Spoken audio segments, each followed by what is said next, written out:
فوج کے شعبہ تعلقات عامہ کے مطابق chairman joint chief of staff committee general Sahir Shamshad Mirza Australia کا دورہ کر رہے ہیں۔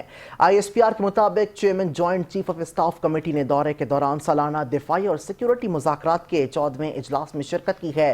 جنرل ساحر شمشاد مرزا کی admiral David Jonathan chief of defence forces Andrew Shearer, جبکہ director general office of national intelligence lieutenant general Simon Stuart chief of Australian army اور Jim Hanks اور سفیر برائے انسداد دہشت گردی محکمہ خارجہ اور تجارت سے ملاقاتیں ہوئیں۔ آئی ایس پی آر کے مطابق دفاعی اور سیکیورٹی مذاکرات کا مقصد باہمی تفہیم کو مضبوط بنانا اور دونوں ممالک کے افواج کے درمیان دفاعی تعاون کو مزید وسعت دینے کے لیے نئے شعبوں کی نشاندہی کرنا تھا۔